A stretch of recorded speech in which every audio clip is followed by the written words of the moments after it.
This is RSBANB Update, episode 529, recorded Friday, August 7th, 2015, a daily dose of propaganda.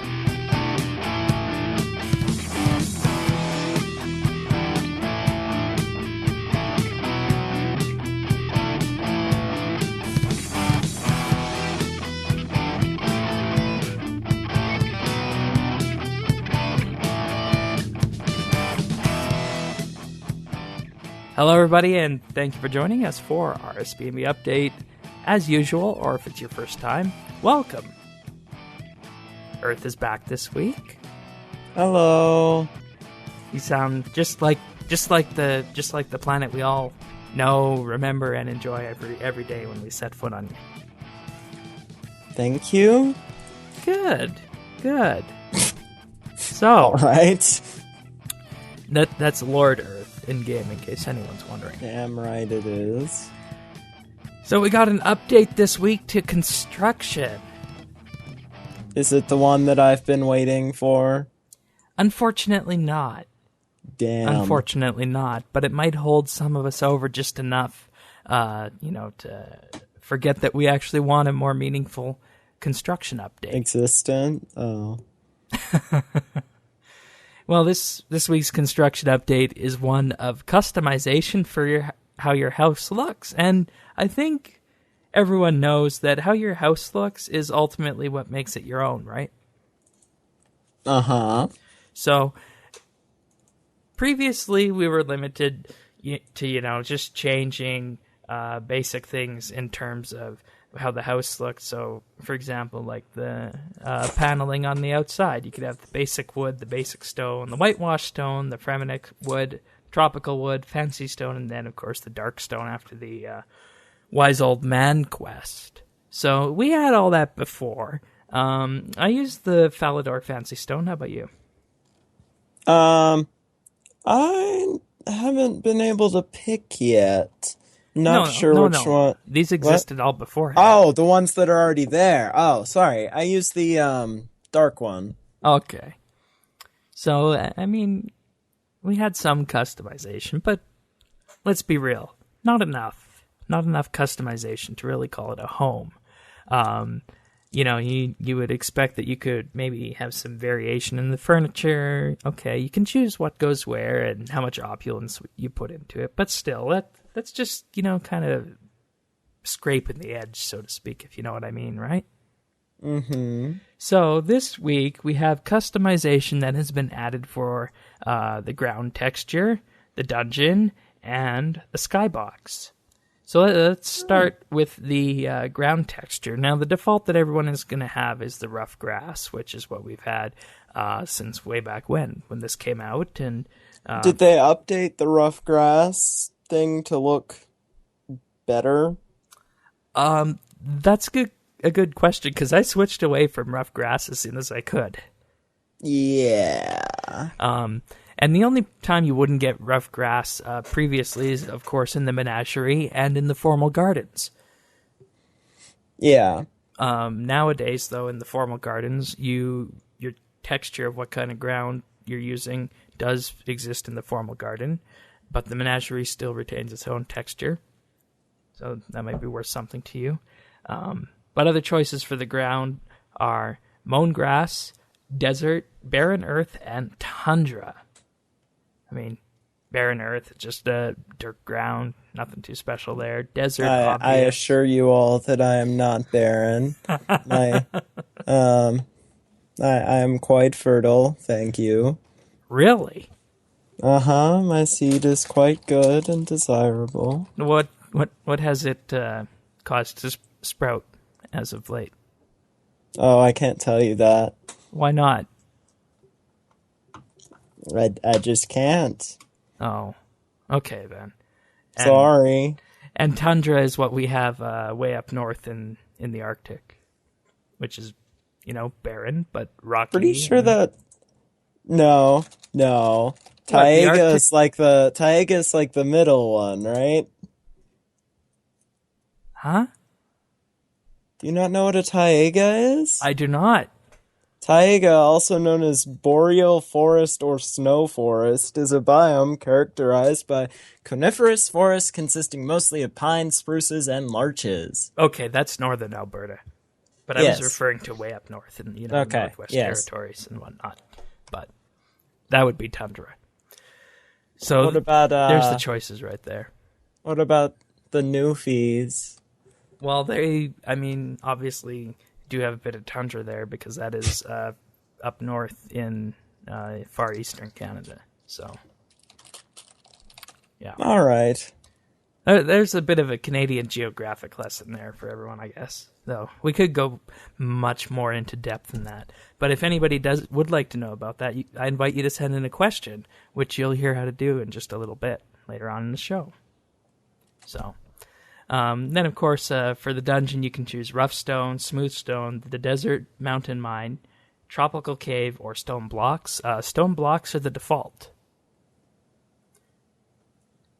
Then Rough stone and stone blocks, like in that video that you made of all of the different textures. Nice plug for the YouTube channel. you should be seeing that They right looked now. the same. Yeah, they to did. me.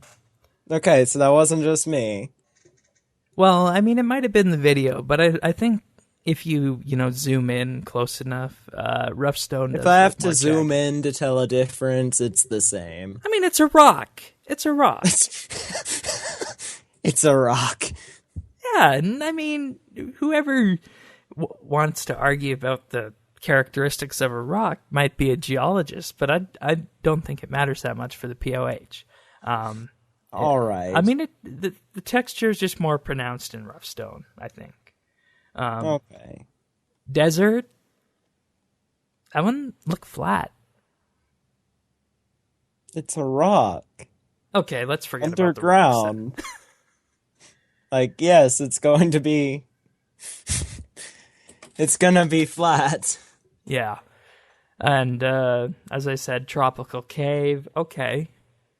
It has some reminiscence of the tropical wood from up top, so that works, I guess. And I'm going with rough stone. How about you? Mountain mine. All right. And I should note that for the ground texture up above, I'm going with the mown grass. Yeah, I think that's what I'd go with as well. Yeah. And, interesting thing. I never knew that mown was that form of the word for mow. I thought it was mowed. It's like how snuck isn't a real word. Did you know that? I didn't. Sneaked. True. That's right. Sneak makes more sense. Snuck is just one of those things that's happened over time. Mm-hmm.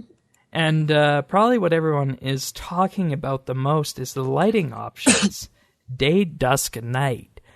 Day is the default now, actually has, the standard RuneScape skybox, not brownish, or, I guess sandy color is what the fog color was in the POH before this update. So there's that. Dusk. Dusk looks like Fallout New Vegas sky.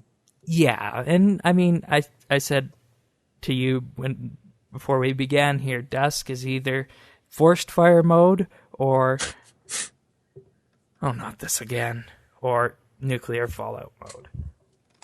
I was just laughing at you saying forest fire mode.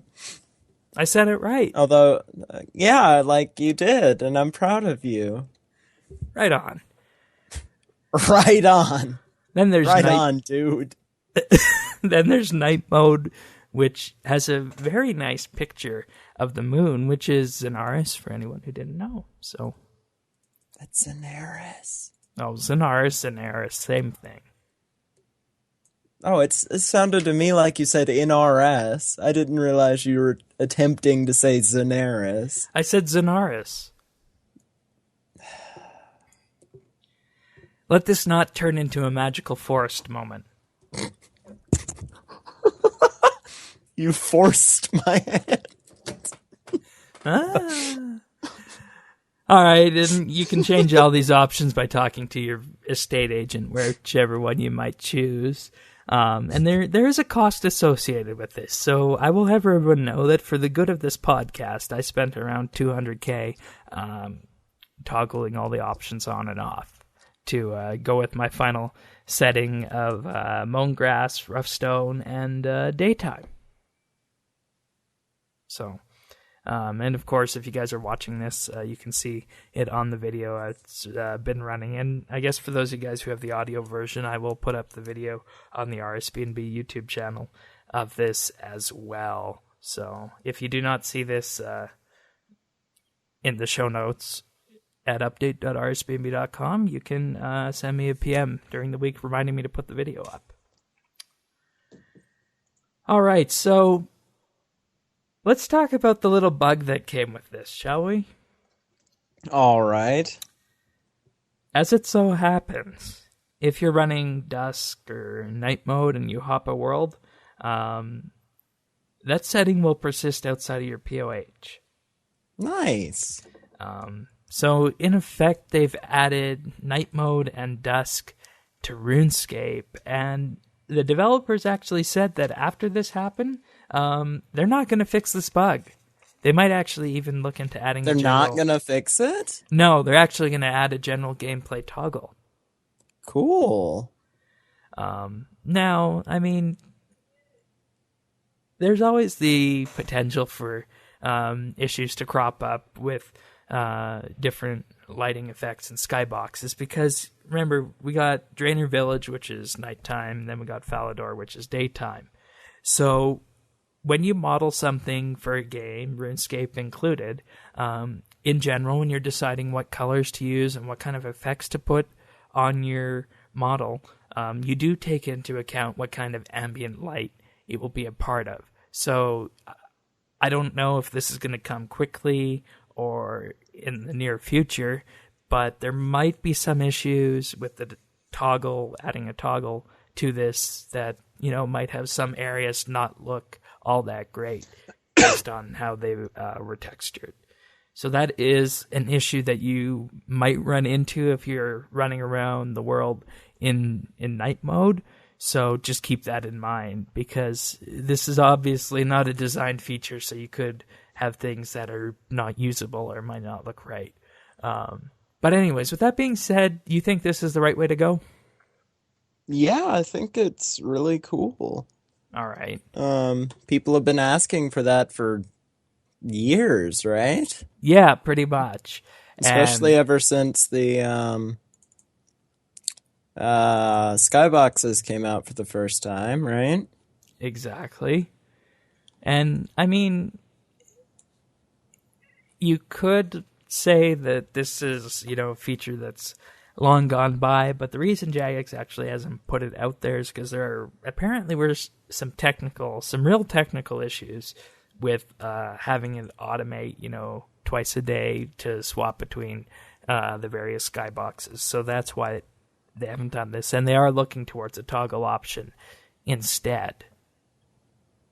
With that being said, I probably won't be using this.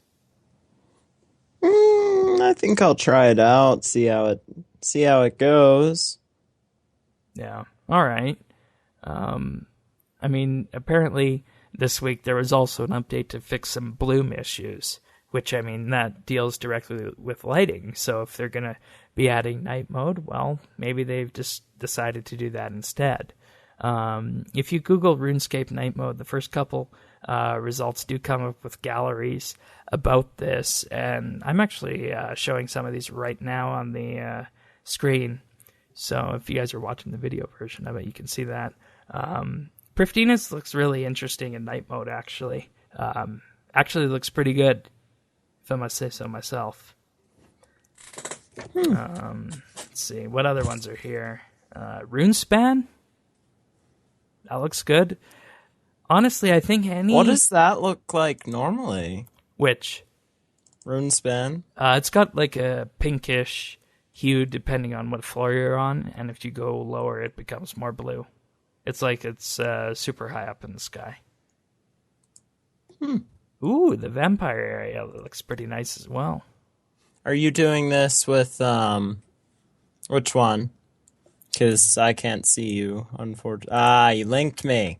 Yes, I did. Hooray, I like links. Vampire area, the swamp, all good in night mode. Same, it looks surprisingly good. Yeah, that looks amazing. Actually. Like, even just the skybox. Yeah. I mean, who knew that there'd be stars and whatnot? Though I think we did see the skybox in last year's Halloween event. It does look familiar from that. I don't know if you guys recognize it. I don't recognize it. The desert, okay, that still looks a little sandy, so I don't know if that would be the right effect on the sand for that. But though Fallout mod, I mean, obviously not Fallout, but that's what dusk looks like, doesn't it? What? I said that's what the dusk mode in the POH looks like, Fallout, right? Yes. And I mean, it's just the color that it casts on things. So obviously it's not it's orange, right? Yeah, obviously I don't think that was intended, but I mean, I guess it could be the case for dusk. I don't know. Maybe if you were pointing directly into the sun, but aside from that, I don't think so. Don't look at the sun. No, that's bad. The update do not condone staring directly into the sun. Though if you get the proper lenses, it's okay. No, we don't even condone that. No, but I mean, like... You can't condone things at all, or we're gonna get sued, Shane. Oh, we'll be okay. You just gotta get the one... I don't want to get extradited to North Korea. You just gotta get the ones that are suitable for solar eclipse viewing or welding. But anyways, some other changes to the POH this week, including when you attempt to build a second aquarium or games room, you're now prompted to move your existing one. So basically this means that you don't need to delete all the stuff that's in that house, which is nice. They already brought this up previously for the chapel and the costume room. So we don't need to worry about that anymore. Yeah, I was nervous when I redid my house that I was going to lose everything, but it worked. Loading times have been improved so that when you leave and re-enter your house in the same login session, it's faster. Oh, thank God. I honestly didn't feel anything being faster. Oh. Maybe it's just me, but it didn't really feel faster. Oh, well. Do you know who Sir Renity is? Yes. Okay. Do you not? I do not. He's the guy in Falador Castle that you can get paintings from, and you can get your family crest changed, and I think a couple more things. All right. Well, his chat options dialogue have been was streamlined. annoying to get through. Good. So good they updated that. And everyone knows that paintings and whatnot are the most important part of a house, right? Yeah, I have some. Do you? Yeah, me too. Yeah, definitely. Good. And building mode can now be toggled via a right-click option on the exit portal, so you don't need to go into the game options. That's good. I agree. All right. Well, that's pretty much it for the construction update. One of our questions does touch on that later on, so we'll talk a bit more about day and night. So what would you rate it out of 5? Well, it's got to be a 4, because, I mean, it's not something that completely changes the way the game plays, but it's updates that are welcome. And, I mean, we've been told that there's no construction update coming, so I'll just take what I can get. I was going to give it a 5, but then you reminded me that it wasn't the real construction update, so it's getting a 4.5. And a nice bug came out of it, too. So yeah, day and night. Yeah, it's like day and night from the way it was before, right? Yeah, and your perspective on this update will be day and night after listening to this podcast, hopefully. Haha! Jokes. We're doing well, aren't we? Anyways, tweaks and fixes, including a whole boatload of changes from Prifdeena's, but we'll just start with what we want to talk about in the patch notes, as always. So first up, Perfect Juju Dungeoneering Potions now increase the chance of dropping Dungeoneering Journals. Oh, man. Okay, I get this, and I mean, you can obviously just spend the tokens on them if you don't want to wade through tons of dungeons or you're not getting the ones you want, so this is good by me. Gives those potions an actual use.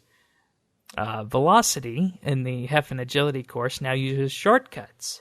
Previously, you had to decide if you're going to use Velocity, but there was, of course, the downside that, if the window shortcut or whatever the other shortcuts are open, well, if you're using Velocity, your character won't take them. So now, using Velocity will make that Agility course even faster. Oh, I really like that Agility course. I think it is the go-to way to train if you have the level. Just because... What level does it require? 75. And, that's just so much less clicking than doing it the I hope I never have to train Agility ever again. Well, I got 99. So maybe you could too one day? Home dentistry is also a viable option in comparison. Well, we'll talk about your experiences later with divination then, won't we? Black crystals, which act as permanent dark crystals, can be unlocked by completing Morven's special challenge. So basically what this is for the non-combat types is that in Morven's Slayer special challenge, you're given a dark crystal. And these impair you in a number of ways, ranging from reducing your defense, reducing your accuracy, reducing your strength, and so on. So basically what you can do is that you can unlock these and take them on as a permanent reward, which in turn, I mean, if you find Slayer too easy, well, you can make Slayer a bit harder now with these crystals. Why? I don't know why anyone Why would you do that? I don't know. It doesn't seem like a smart thing to do if you're interested in training XP. I mean, maybe I could see them adding achievements or challenges in later for this or something like that. Please, for the love of God, no. Oh, I better not have said that then. Oops. No. Oopsies. Instance versions of the King Black Dragon and Calphite Queen now count towards Morven's special challenge. That's good. They didn't before? No. Why? It seems I don't know. An oversight. Yeah, they could have just missed it, because, that's 2 bosses out of however many that are included in this list. So... I guess. And besides, who really instances the KBD and Calphite Queen? Because those are pretty simple in terms of bossing encounters these days. I don't go to those. No, you're not a combat person. Nope. Now here's something I got really excited about. Uh-oh. Shadow Core challenges will no longer be issued as a Divination Daily challenge. What does that mean? Well, in the Divination area in Prifdeena's, the way they added Divination to the city was that you kill the shadows, and then each shadow would have the potential of dropping a Shadow Core. And you get Divination XP by depositing the cores. Now, the downside of this is that it's heavily RNG based, which means that you're at the mercy of RNG for a daily challenge. So you could be there for 20 seconds or 10 years. Well, not 10 years and not 20 seconds, but a more sane range, yes. Yes. Yeah. Let's see. The Cruis clan's compost bin in Prifdeena's is now compatible with Generate Compost Scrolls. I don't know why anyone would need that, but I guess we can give the aspiring farmers something to be happy about. Yeah, we can't all be as great as you, Shane. I totally was not saying that. Us novices. Yeah. All right. Anything for you in the Patchy Patch notes? Patchy patch notes. Players can now use the alchemy spells with the loot window open. Now, Oh, I haven't yay. gotten a chance to try this. Can you, like, alch things in the loot window, or just... Have you gotten a chance to try it? No, this wasn't on my radar. I Okay. actually skimmed over this one until you pointed it out. But, Well, in any case, it makes it a lot more convenient. my guess would be that you can alch stuff up with the loot window open now, because if something is still in the loot window, it has not made the journey over to your inventory, and you cannot alch things that are not in your inventory. Yeah, that's fair. And previously, if you tried a high alch and you were doing some kind of animation or something, or maybe your character was talking, you would get a message saying that you cannot perform this spell now. Yeah. So that would be my guess with that. Anything else for you? Nope, that's it. All right. There's one more that I wanted to highlight, and that is to do with the Sign of the Porters. Sign of the Porters do now work for coal and harmonized rocks and that kind of stuff. I don't know why it wouldn't have worked with coal before. So, I don't know, man. yeah, it is divination, so that skill was a bit questionable. Well, some people said so. I personally enjoyed it. It's one of my favorite skills in game. What is wrong with you? Well, I mean, nothing. But you just got to think of divination as cooking or fishing, except the bank is a little spot in the ground that you go to, you know? That's the best way to think of divination, is that you're going to a fishing spot and then the bank is only a few steps away. That really is the best way. it. That's the best way. That's the best way. Meh. All right, and of course the Solomon Store summer sale is going on right now, so if you are looking for something, maybe an animation or an override, now would probably be the best time to pick it up, seeing as some items are on sale upwards of 60% off. So now's a good time to go take a browse in terms of items and whatnot. I might pick up a new teleport animation. Oh, man. Though I don't need to get one of those, because you don't use do that. stones. Wow. Privdinas looks like it got nuked now. This is really cool.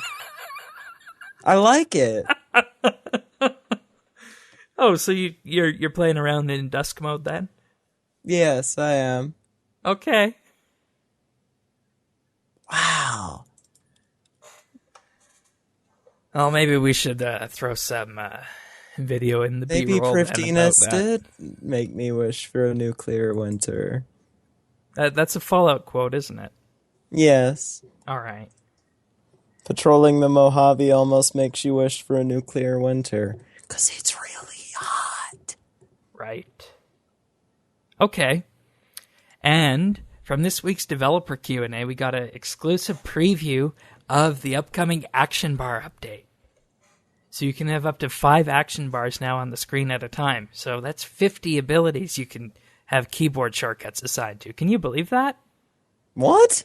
Yeah. Oh, so it's going to be like Stowe is? Yeah. It's about time. So I can finally use my 12-button mouse with RuneScape.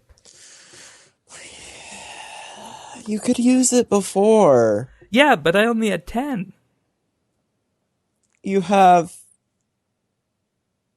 14. No, let me 14 things on the action 14, bar. But let me explain how this works. Normally with the first action bar, whether it be RS or Star Trek Online, I use the keyboard for that, right? So Sure. now the thing I can do with the mouse is I can assign more complicated shortcuts to it, like Shift 4, Control 4, Alt 4, etc. So those can all be accessed with my mouse now. But isn't that cheating? No. Oh, okay.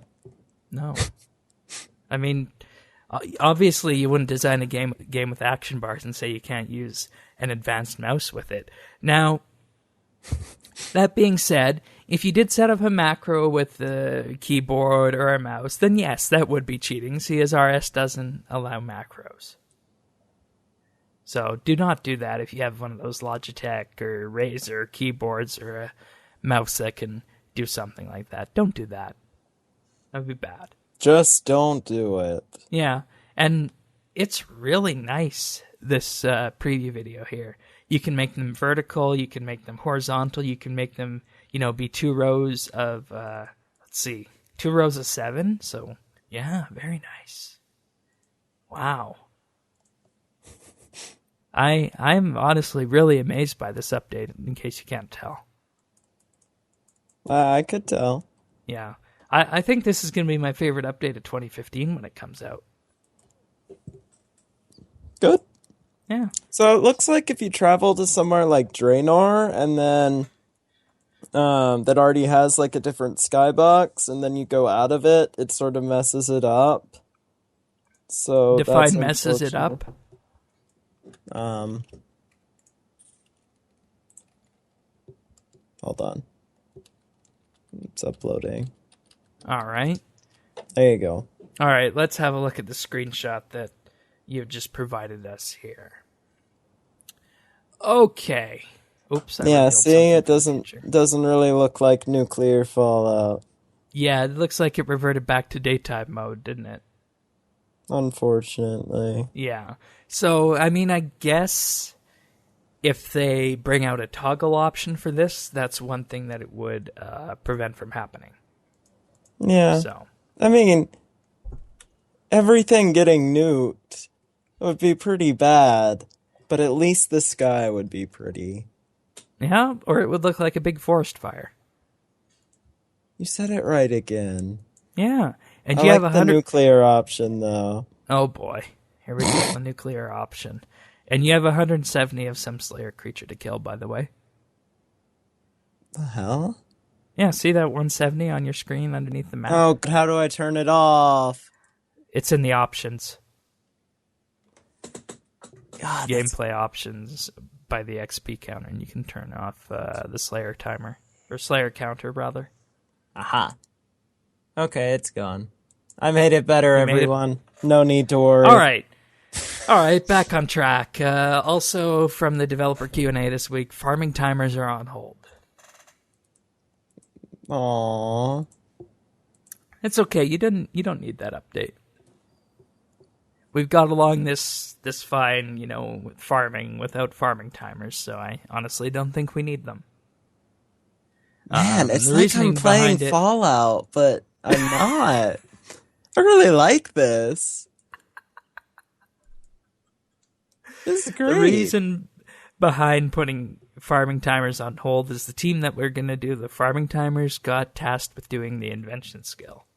So they got the design finished, they just need to find people to do it. But anyways, so if we can take you away from the RuneScape Fallout experience, looks like next week we're getting a bunch of ninja fixes, including Fistigathics.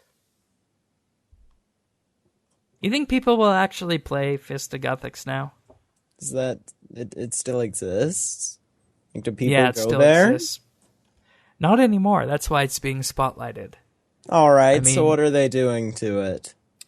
Well, they're making it, for starters, so you're only going to need 4 people to start a game. They're also making it so that combat is more 8.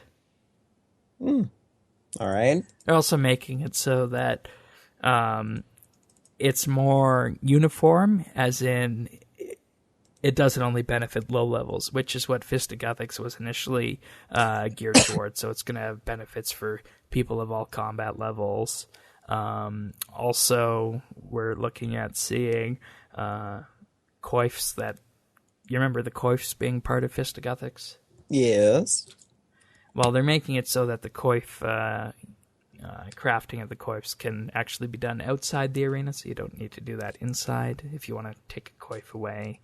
And also a bunch of other Fixes coming with Fistagathics, including a cleaned up interface for toggling all the settings in RuneScape. So basically, a way of interacting with Togglescape, all in the escape menu.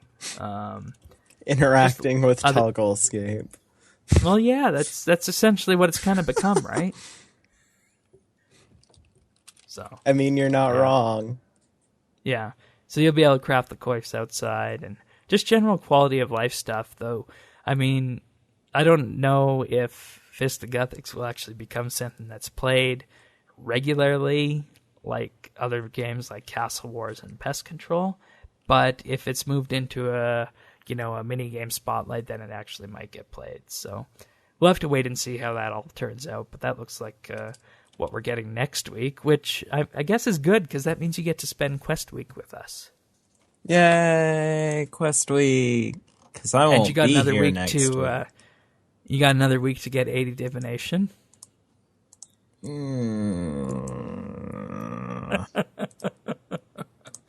All right.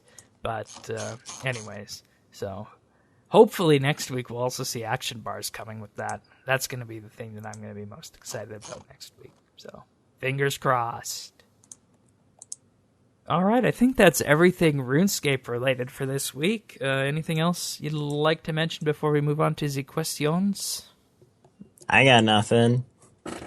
All right. Well, with that being said, we're moving on to questions.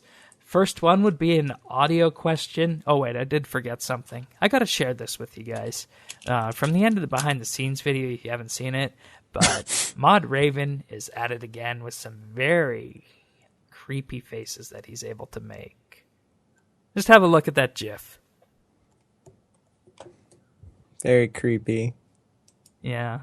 I gotta close that now. I'm just gonna go back to the show notes and stop looking at that. But anyways, first one is an audio question from the RR Man. Sorry, the RR Man. Hey guys, it's the RR Man here. I'm back again. Also, good to see you back, Earth. Hope you had a good trip. How's your buddy Mars doing? Bit of planetary banter for you.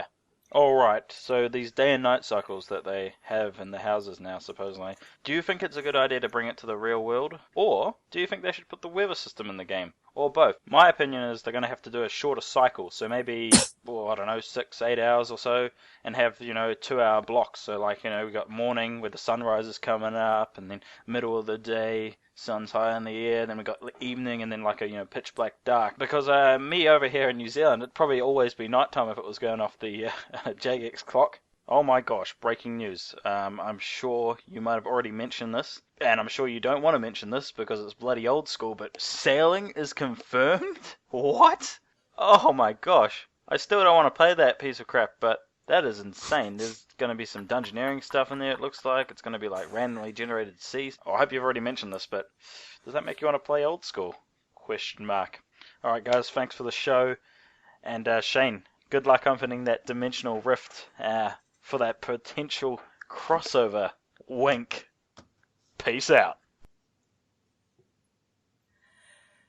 All right. So should this become an actual cycle that.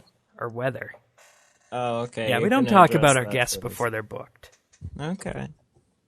Yeah, but interesting. Well, I would like everything to look like it's a post-apocalyptic wasteland. So sure, yeah, give me. Okay. Let's do it. Would you rather that or weather? Post-apocalyptic wasteland. Okay. As I said previously, the JMod said that they are planning on keeping this in-game through a toggle, so it would be more permanent, so it doesn't reset when you traverse Draenor to Falador, as you mentioned. But they did say there would be some issues with making it an actual cycle. But that being said, I do think there is merit in actually making it a day-night cycle with dusks and dawn. The reason being is just think of all the other interesting things that could happen from that. Imagine crops with farming you could only plant at night. No, thank you. Okay, imagine hunter creatures that would only come out at night. No? No, Why not? because we can't all play at any hour of the day. Well, no, obviously it would be like a shorter cycle like the RR Man said, kind of like in the Pokemon games. You're gonna have to expand on that. Well, they did have day and night in the Pokemon games, except it wasn't real time. I think it was like 10 times faster than real time. All right. So like a full day would take only 2.4 hours, and you'd have day and night cycles in between where you could only catch certain Pokemon and whatnot. I thought that was an interesting mechanic back then, and for a while I thought they could do something like that in RS. So, I don't know if it's needed. Well, none of it's needed. I don't know if they should do that. Yeah, like you mean like a rotating cycle? Yeah, I don't know if they should do that. Because from what I understand, there's actually some technical issues behind it. So, I mean, it would obviously be taking... Right? Likely not. Isn't that what the farming timers are based off of, too, though? Yes, that is a whole other discussion that we could have at some point. I should explain that one day. But, I think it'd be a good idea. I don't know if we need to put that much development effort into it, so I'm going to go in the same camp as you here and say that, it'd be nice, but it's not really necessary, eh? All right. But with that being said, it would be very interesting to see. So, old school and sailing. Make you want to log in? I mean, to see, like, what in the hell's going on, sure. But to actually play, nah, probably not. Yeah, same here. And I mean, with elite skills, we could probably get sailing, right? I guess. I don't know why we're entertaining this ridiculous idea anyway, but... I mean, we've come close enough to sailing with player-owned ports, right? Yeah, I guess. If I get to go to the Eastern Lands, then sure, do it, but... And that would be the perfect way to introduce the Eastern Lands. It really would. With it could get farther with higher skill. Exactly. And, I mean, it would go back to a whole exploratory sense that we haven't had in RuneScape in years. So I think that, you know, while old school has essentially become a player-driven game with ideas put in if they're good, RS3 can take those ideas, expand them, make them better, and use them as a general direction to push the game, which is something Osborne said he wants to do in 2016. Now, whether or not sailing is a part of that as an elite skill, I don't know, but the idea is out there, and player-owned ports has already given us enough of the lore to, you know, have a brief description of what is actually out there. Yeah. So I may log in to see what it's all about, but it's not going to make me play it. And I mean, they don't even have the high detail graphics yet, do they? No. Did they do the resolution thing? Because that was why I couldn't play it. Because it was still stuck at like 6. What was it? Is it 800 by 600 640 or by 480? Seriously? It's 640 by 480? Yeah, that's what the game window was, but the actual thing that displayed your character, but the whole window, including all the chrome, was 800 by 600. Oh my God. I mean, they did do that, but I mean, when you consider what the smaller monitors back then, but ugh. Well, but consider what the graphics look like in old school as well. Do you really want to be sailing on that old water? No. Compared to the water in RS3? So, I don't know. I won't log in. I'll just wait to see if we ever get sailing. You'll just make me do it. No, we don't even need to cover it if you don't want to. But, anyways, yeah, day and night, RuneScape, post-apocalyptic, whatever. Do you have a screenshot of Falador or wherever you are with that? I'd send it to you. You looked at it. Yeah, you sent me one with a blue sky, not a apocalyptic sky. Shit. Okay. And why do you have a Windows XP mouse cursor? What? Yeah, your mouse cursor That's is just Windows the default XP. mouse. Isn't it? That's not the Windows 7 or Vista cursor. That's the XP mouse cursor. The hell? Yeah, look at the screenshot you said. And while you're doing that, send me the one of the post-apocalyptic. Yeah, let me go to Falador. I'll get that to you. Yeah, that's what my mouse looks like. It has the nice little arrow thing, like when it's doing stuff. Well, look at the screenshot you took. Yeah, no, Anyways. It looks the same. Weird. Yeah. Oh, I see you got your divination stuff too there. That's good. That's good. As you can tell, divination is one of Earth's favorite skills. Piss off. So that's what Falador looks like after Gielinor has been engulfed by nuclear war. Yeah, after Ronnie Reagan's unsuccessful attempts at defeating the Cold Union. The Cold Union.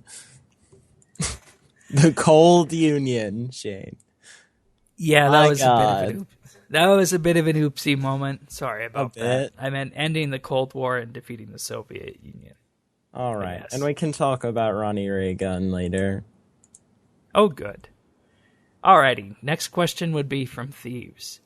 You want to read it or shall I? I'll read it. Hey, fellas. If you could choose a quest to be completely scrapped and rewritten, like Romeo and Juliet, which would you choose and how would you change it? Birthright of the Dwarves, anyone?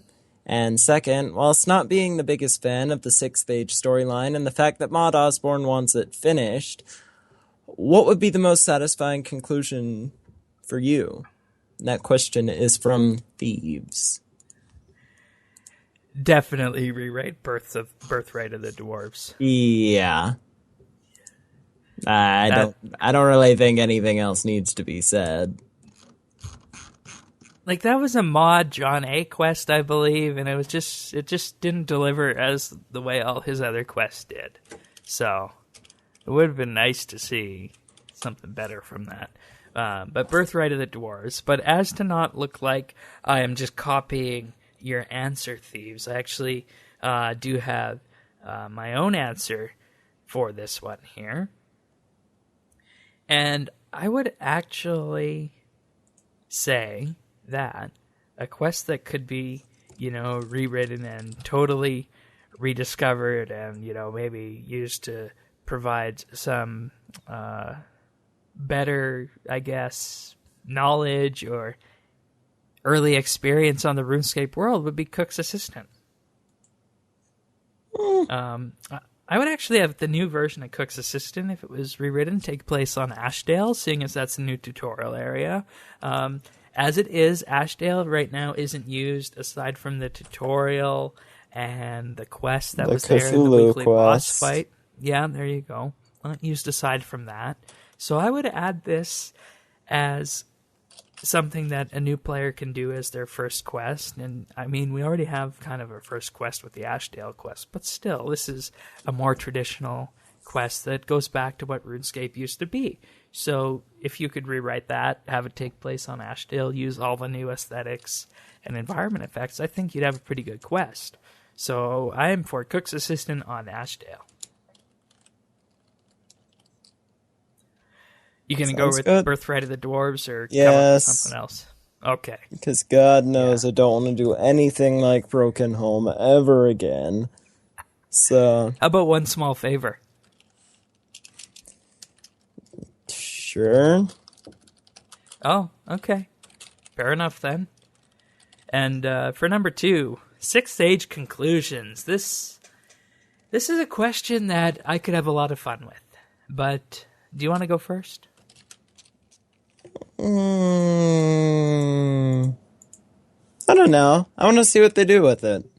Like, I know that's All right. kind of a cop-out, but they're the designers, not me. So, Obviously, they can come up with a better idea than players, and that's precisely why Rune Labs was never to be a lore driver. yeah. So, let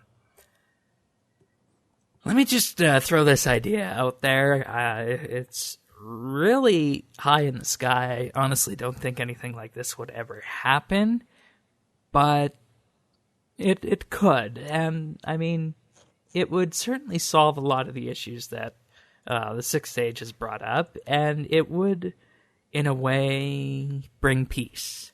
And the idea is that you have some central figure, some powerful central figure, whether it be an Elder God or Zaros or something like that. Though I don't know if it would be Zaros' way to do this, probably an Elder God's way more likely, would be to kill all the minor perpetrators of the Sixth Age. So Sliskay and any of the other gods that don't fall into line, like Big Bird and whatnot. So at the end of the day, you'd end up with, just core gods who, might have an interaction on the world, but aren't outright searching for deep influence, to gain power as they were back in the first God War. And I mean, we've been through the whole thing about Zamorak wanting to, prevent stagnation and whatnot. But you can argue either way that that's good or bad. So I don't know whether he'd be on the Elder Gods' target or not. But I think it'd be interesting to have the Elder Gods take on what's been going on and ask them which of any of the lesser gods, if any, they find offensive and should not even exist. And then, I mean, obviously the player would prevent the ultimate destruction of the Elder Gods wanting to, just destroy all the corrupt living beings and whatnot, though. Would the Elder Gods ever do that? I don't know. We'll see, though. Because the sense that I got from the Elder Gods is that they are incredibly angry about some of the stuff that's been happening. So, I mean, I don't know if they would harm the world, seeing as they created it, but they might harm the inhabitants that are causing trouble. I don't know. And I said that's just a completely high-in-the-sky idea. I don't even know if it makes sense lore-wise if the Elder Gods would do such a thing, but it would certainly solve a lot of the issues and leave us with a lasting peace, hopefully. Though, I'm in the same boat as you as saying I'll leave this to Jagex. All right. Thank you, Thieves. And if anyone would like to send in questions, you can do that in a number of ways, a number of easy ways, too. Audio questions we like. They can be emailed to questions@rsbandb.com, or they can be phoned in to our phone number, 571-57BNB, which is 571-572-2632. We really do like the audio questions, so that would be nice if we could get some of those. Less reading. And of course, we can also take text messages to that same number, the Google Voice number, which I will repeat again, which is 571-572-2632. And you can find all this and the link to the weekly questions topic in the show notes at update.rsbnb.com. All right, so there's our questions for the week. Thank you, Thieves and the RR Man. So, off we go to tech news. Facebook launched a live streaming service that some people are calling FaceScope after combining Facebook and Periscope. But What? there's one catch. Yeah. Where did they get the Periscope from? Well, no. I mean, people are just calling it FaceScope because of the Periscope thing. But that's not actually. It's just called Facebook live streaming. But there's a big catch. Do you know what it is? You have to sign in? No, it's for celebrities only. Oh, okay. Yeah. Though, based on your reaction, I don't think that's much of a problem for you. Because, I mean, would you ever live stream anything that's not a video game? People stream things other than that? Yeah, I mean, people Like what? live stream, campaign events. Who would want to watch those? I don't consider those, because those are on TV. So I don't really Well, some of consider them are, those a like, the live smaller stream. Like sporting events, that's not really a live stream in this sense. Yeah, and I mean, you can really get hit on the copyright front by live streaming a sports game as well. If you're using Periscope, they don't like it when you do that. Yeah. So, but anyways, it's a Facebook VIP feature. Apparently, that's all run at Facebook accounts. When they start a live broadcast, it's posted to the newsfeed as with any other video, except it's real time, and people can comment in real time. And then while it's being played back at a later time, the comments appear as they were made. That's cool.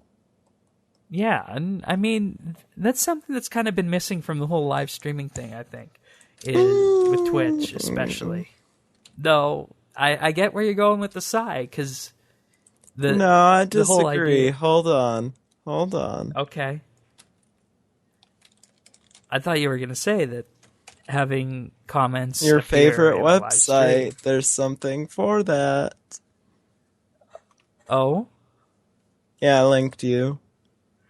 Oh, let's see, what is this? Oh, Yeah, that's I a baseball game. Like, it does the Reddit comments in real time. So. Okay. Yeah. Okay. Well, as you can see, there's some profanity on that page. Oh, no. But, I mean, yeah, I guess you could do it there, but I think all-encompassing solutions are better to a degree. All right, No, Mr. Small Government. Well, I mean, aside from that, because in a product, if something is all-encompassing, that's good. But I think you got the wrong idea there. But I don't know. I think it'd be interesting if they carry on with this and bring it out to the mass Facebook user base at some point in the future. Because, I mean, do you know anyone aside from me that doesn't have Facebook on their phone? Amish man? I see the connection you're trying to make there, but okay. I don't. Oh, I thought you were calling me Amish. Why would I do that? You're hosting All right, an RS podcast that's being wrong. All right. Correct, I sir. thought we did have some Amish connotations about me previously, but we'll leave that for post show. All right. If you insist. But anyways, videos also with Facebook live stream don't disappear, whereas on Periscope they time out after 24 hours. So, I mean, I honestly think this is one of the more unique and interesting ideas that Facebook has come up with since the failure of their email program. How is an email program unique? I was the only one jumping up and down about it, but the @facebook.com emails were the most revolutionary thing to ever happen to email. Not Well, Gmail offering no. lots and lots of storage for free. Well, every 10 years something big has to come around, right? I think this was sufficiently enough time after Gmail that you can call it and Gmail revolutionary.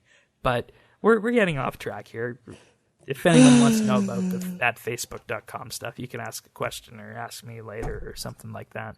But you could send him a PM on the forums, which are at rsbandb.com/forums.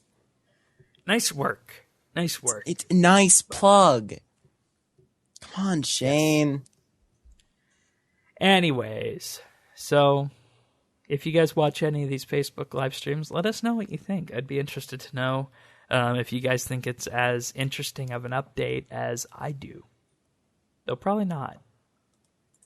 Alrighty. So next story is about Reddit and Reddit updating its community content policy. Yay. So basically what they are doing is they are quarantining subreddits that are deemed as extremely offensive, meaning you will not see anything from these subreddits unless you actually go out and look for it.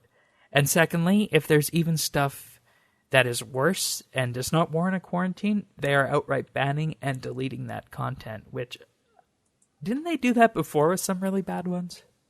Yeah, I think those were, like, illegal things, like child pornography. Right. But, like, if you scroll down a little bit on that page, I am not going to say any of those that were banned, but they're very, very Yeah, and I don't racist. even want to show them. Yeah, don't. Yeah. So. I mean, link is in the show notes if you want to know what was banned, but, it's pretty bad. And the question I always ask is what took so long?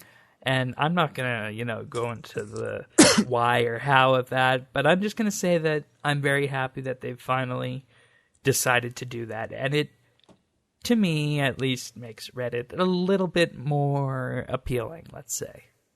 Shane, when have you ever gone to any of those subreddits that were banned? None. But just never, I mean. But just the idea that something on there could be allowed to exist like that causes problems for me. All right. Yeah. Because for those of you guys who don't know out of the show, I'm an incredibly moralistic kind of person. And I think that every website on the internet does have the duty or responsibility to try and uphold a decent set of morals about whatever they're engaged in, whether it be RuneScape or whether it be Reddit hosting various discussion forums. Like, for example, here, I don't go and talk about, the various firings of whatever JMod, because I honestly don't think that's something that's right to talk about on this podcast. We're not about gossip, and, we only want to talk about what has actually been put out and sanctioned by Jagex. So unless they issue a news release, we're not going to talk about it. So all right. I am happy that they did this, though. Yeah. Right on. Right on. Final piece of... Dude. Yeah, right on. Okay. I don't use that lingo, but I guess that's fine.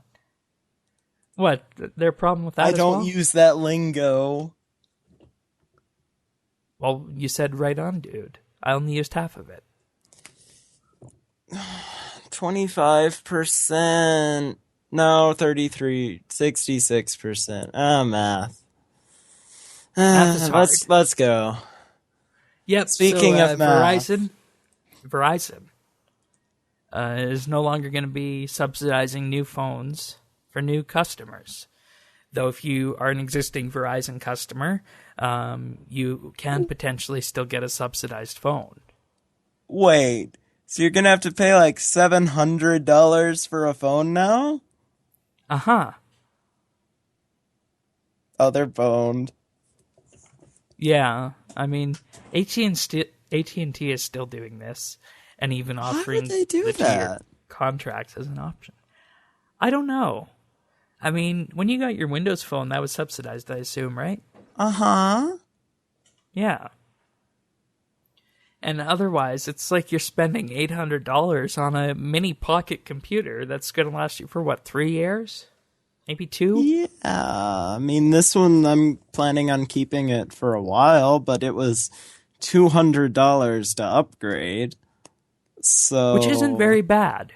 No, that's entirely reasonable to spend $200 every 2 to 3 years for something you use on an hourly basis. Yeah, I say. Agree. And I mean, I don't know what kind of phones Verizon sells or what kind of customers they have, but when the new iPhones come not many after this. Yeah, people aren't going to be going to Verizon for the new iPhones. Yeah, like I never would have gotten an iPhone if I had to pay $700 for it. That's absurd. Exactly.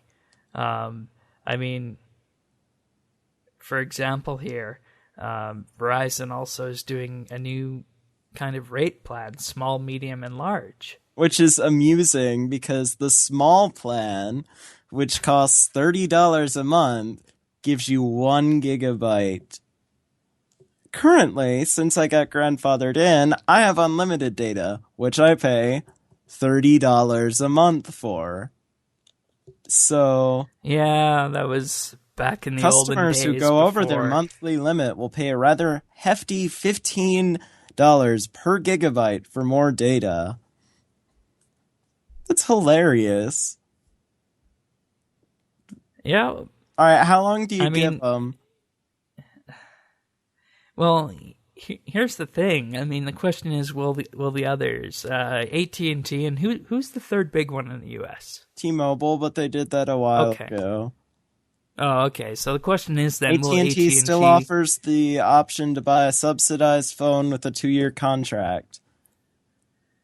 I mean, but will AT&T just jump on board now? Because the other two have? Because that's normally what happens here, is that if you go to Rogers, Telus, or and had been steering most customers towards its next installment billing options. I'm not sure what that means. Let me pull up my bill. You continue on talking about this. All right. While I look that up. I was going to say, here in Canada, if one cell provider is having a sale, within a week, the other cellular providers will also be having a sale, and the price is going to be the same for all three. So that's why I was asking, well, if AT&T falls into line, the question is, where do you go if you want a contract? And where do you go to actually get a decent bucket of data? Because, I mean, this is even worse than what we have here, believe it or not.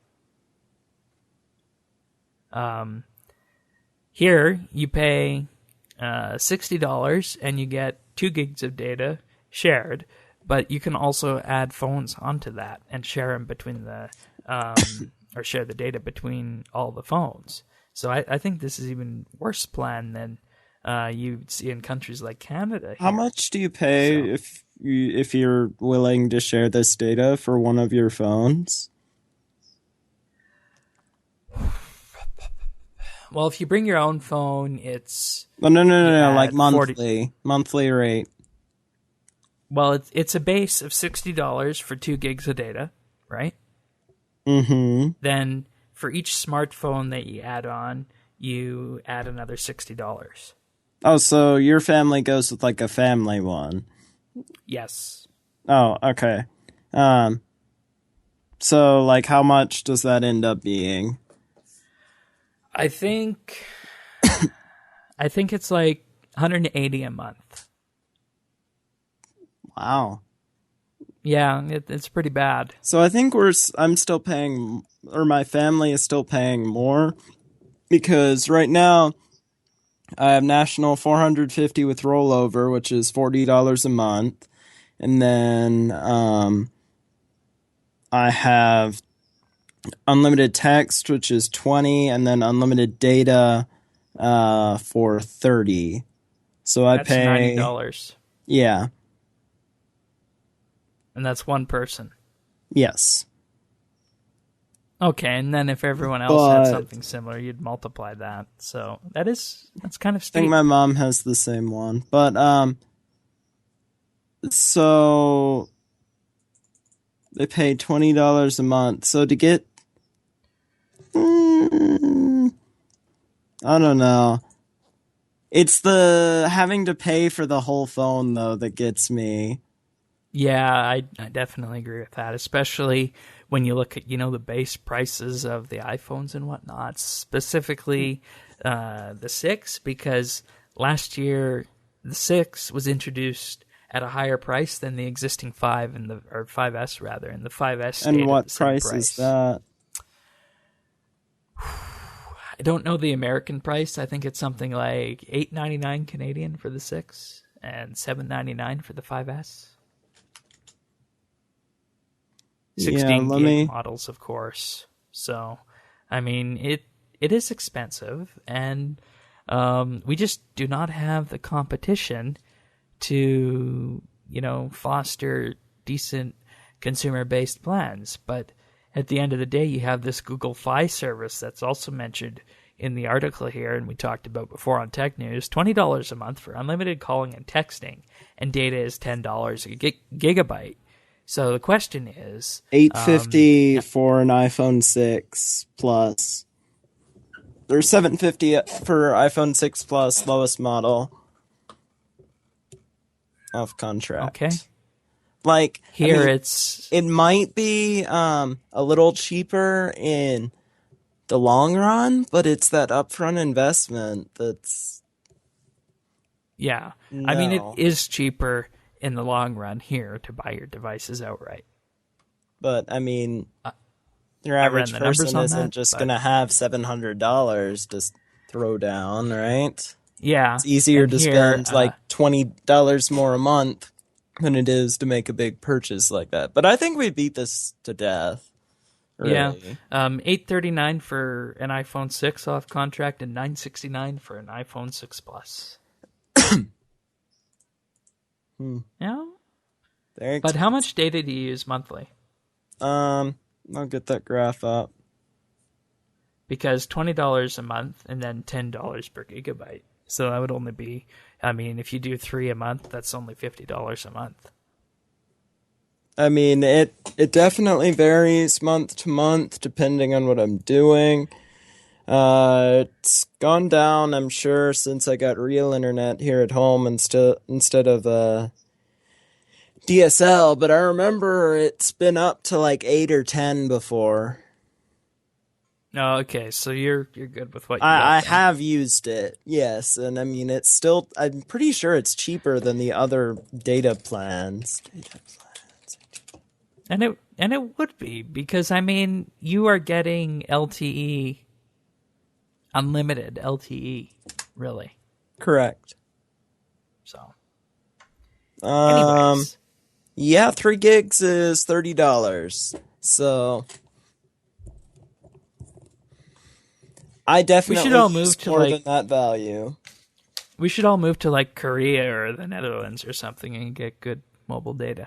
Yeah, but then you'd have to live in Korea or the Netherlands. No, thank you. Yeah, and I can't speak Korean and I can't play StarCraft that well, so. Yeah. So, all right. But we know lots of nice people in the Netherlands, right? I know one person who lives in the Netherlands. Oh. Okay, I know 3. But okay. Anyways, time for a Skill of the Month update. Dear God. Yes, it is fishing for August, and... Oh, I was looking at July. Okay. Yeah. Oh, are we talking about that, or... Yep. Yes, okay. No, we're talking about you August. You typed July. Right now. Well, that's my fault. Gosh, but man. We currently have a very close race going on between JED Dunster 1 and Tim. JED Dunster 1 has 1.9 million XP gained, while Tim has 1.8. So we got a little race going here for first. So the question is, once again, will Tim be defending, or will he yield pole position to someone else, as he did in June? These Interesting. Are good questions. Tune in next week to find out. To find out who has flatlined, who has made the breakthrough, and ultimately, who has discovered the secret competition, or the secret to winning over the hearts and minds of the little fishies in the RSBANDB. That was a terrible advertisement. I wouldn't buy that. I was trying to make it sound like a newscast for a race. But anyways. Achievements of the week. So J1, J2, J3, also known as Trekkie, got 99 construction on August 6th, 2015. Tyler got 99 rune crafting on August 3rd, 2015. And Obliterateric got 99 fishing on August 2nd, 2015. Good job, everyone. All right, so my pick this week is another album. It is I was listening to some Spotify, and I was listening to Tony Bennett, and I was just listening to his top songs, and I heard this song with a female singer that I really liked, and I went to see who it was, and it was Lady Gaga. Apparently, Tony Bennett, Tony Bennett is a very classical person, like Frank Sinatra or Dean Martin. He's like 90 years old, if that gives an indication of the time period. But apparently he did an album in 2014 with Lady Gaga, and is instantly one of my favorite albums that I have ever heard. So that's my pick. Well, that's I would good. definitely check it out. Shane, if you could get an iTunes link, because when I installed Windows 10... I no longer have iTunes installed, so... I will get an iTunes link and put that in the show notes. Yeah, I'll send you the Spotify link so you can figure that out. So... All right. So are they covering new songs, old songs, their own combined work, or...? I think they're covers of older songs. No. Actually, I think all of them are older songs, but they're like classic songs, like Anything Goes, or It Don't Mean a Thing If It Ain't Got That Swing. It's excellent. Check it out. All right.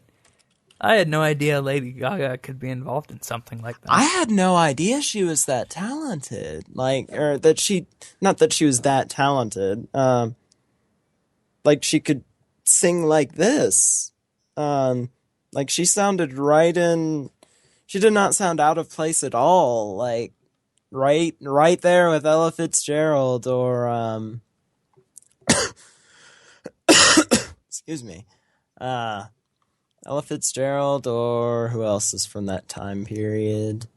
God, Bing Crosby. Bing Crosby. There you go. Frank. Oh, that was right. Yes. Wow, I never even listened to him. Oh, he's great. He's great. All There's right. one more that I'm thinking of, but I'm blanking on her name. Ella Fitzgerald and... Katy Perry? No, but Katy Perry is great. And no, it isn't Taylor All right. Swift.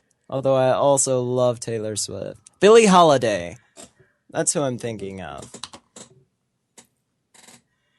Alrighty, sounds good. You can find link and, of course, It does audio sound good. previews to all this on the show notes at update.rsbnb.com. And, that's one thing iTunes does really well is that their song previews are now 1.5 minutes long. So you can really get the true idea if you want to buy something or purchase the album before you press that purchase button. Or you could Back go in the to day, Spotify. they only used to be 30 seconds. What if you don't have Spotify installed? Well, that is an easy fix because you could just go to this link, download it, and then run, and it will automatically install Spotify for you. All right. So stick that in your Well. pipe and smoke it, Shane. Okay, so what have we been doing? You want to go first, or should I? Because you have a lot more to talk about. You go first, because, I've been gone a while. All right, well, this week on RuneScape, I passed the 85 million marker in my farming XP, so it is coming very nicely right now. And I would also like to say that this week, with the help of Thieves here, who sent in our question, got 95 thieving, because apparently the Priftina's elves are good money making still at level 95 thieving. So that's another way of making money. So I did get 95 thieving this week by pickpocketing from the dwarf traders in Kelderum. It's a very nice place to go thieving if you ever need to go thieving, because once you get the guards trapped in the room, you just spam click and away you go. So if you have north of 90 thieving, that's the place you want to go, I believe. Better than pyramid plunder, which I just find. I don't like pyramid plunder. What do you think of pyramid plunder?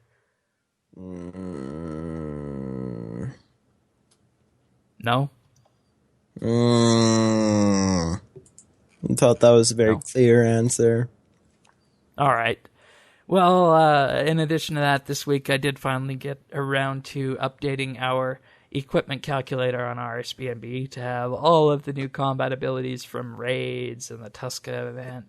So if you are interested in combat and, well, maybe sharing some of your combat success with people, you can head over to our equipment calculator and fill out an action bar setup and a player setup and all that other kind of good stuff. So we got Tuska's Wrath, Shatter, and Corruption Shot, everything from Mazcab in there. So give that a go if you've never seen our equipment calculator. And we do not have the raids armor in there yet. I'm working on a solution for that, but everything else up to raids should be in there and available. So that's the equipment calculator. Woo! But yeah, now let's hear about you. All right. In addition to the divination. So I've been gone, what? 2 weeks. So the first week, I was just getting back from a trip to my grandmother's, when the show was being recorded. So, I wasn't on the show that week. And then the week after that, what was going on? Oh, Birthday. Yes, my birthday. That's right. 21st birthday. No, I did not get wasted. But, yeah, I wanted to take that day off too so I could spend it with my family. So yeah, that's what has been going on in my life. This week, Monday I had dental surgery and Shane's clue scroll thing did not work. It needs to be major. Add qualifiers to it. Next time I'm gonna, I get major dental surgery, it doesn't work. You're gonna say, no, you have to go to this one doctor in Canada. No, it has to be on this date. Excuses. So that was fun. It was a little, crazy after that. But you found the secret to divination trading. Oh, yeah! Yeah, that's right! What was my exact quote?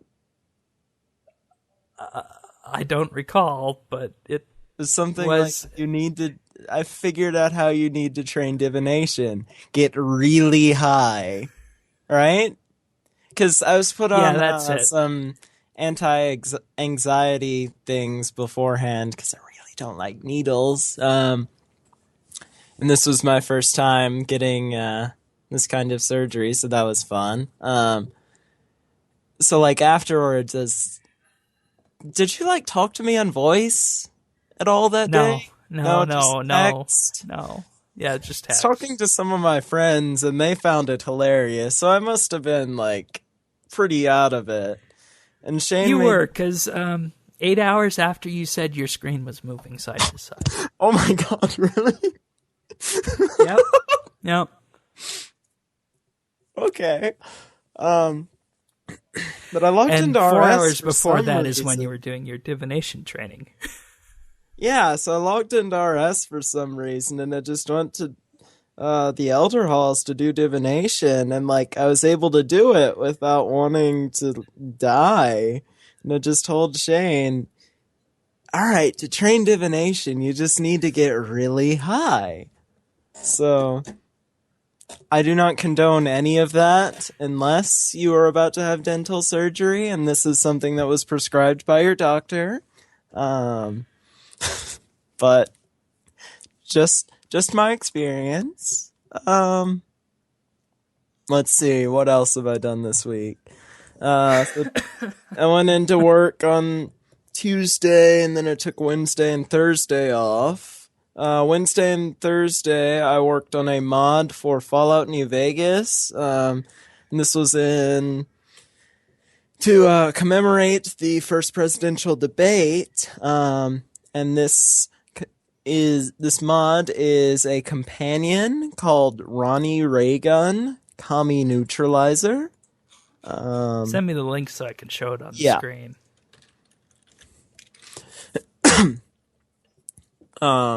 He is fully voiced with Shane's favorite Ronald Reagan quotes. Let's see. That actually looks pretty good now that I see it in game. Yeah, like it's not bad. Well done. There's not that much I can do with the Fallout engine at this point because I'm not very good at making the actual model. Would you like to read the credits?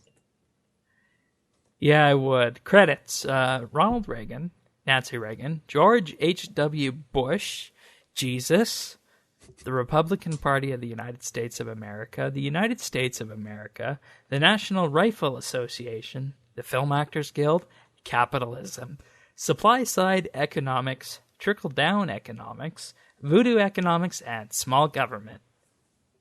So yeah. Which quote would you like me to play, Shane?